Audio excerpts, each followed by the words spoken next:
and we monitor the trust for fire compliance, and the fire safety advisors do all the fire risk assessments for our trusts across 2 large sites.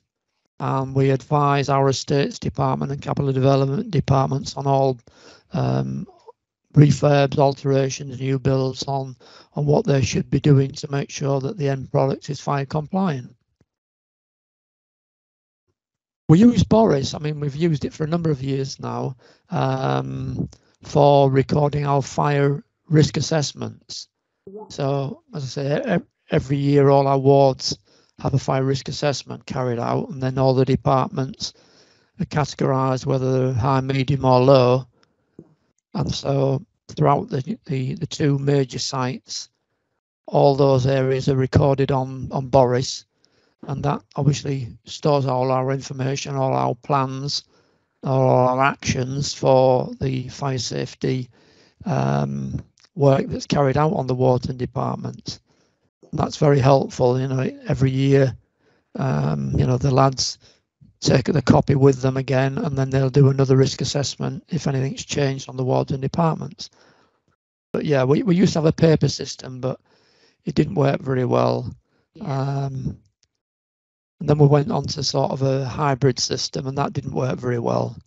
So we eventually got the Boris system. That's worked very well.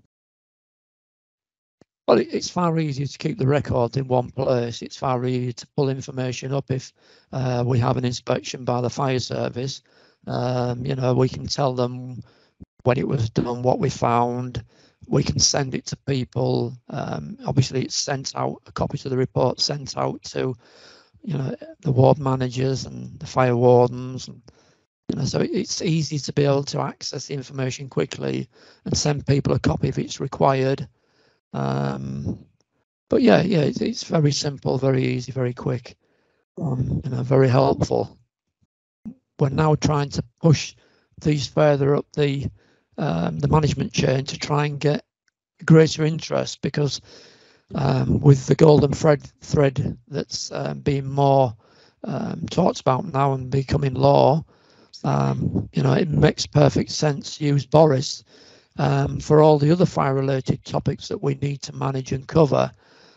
So we're in discussions with our estates colleagues to try and get them to come over and start using this more for fire doors, fire dampers, and all the other electrical testing, and so we can keep all the records in one place. And it will make things a lot easier across the board, and that's what we're hoping. Well, it's the time involved. I mean, before it was a lengthy process, very lengthy, very awkward, and you know, you got the problem with the paper system. You've always got the, you know, people lose copies or they get damaged, or you know, wards and departments move, or you know, do things with with an electronic system. It's far easier, far simpler, far quicker.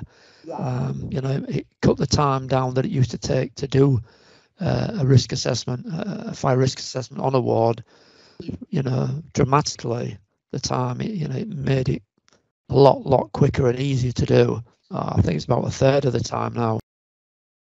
Generally within the trust for ward managers, you know, we mention it at committee meetings. You know, we report on what compliance level we're at.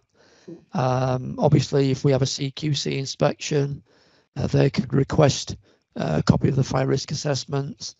So, or our fire service, our fire and rescue service, they've been in recently, and they've went round 37 of our wards on this particular site.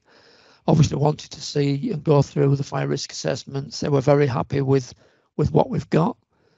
So yeah, you know, it does help. We do share them obviously with people that need to see them.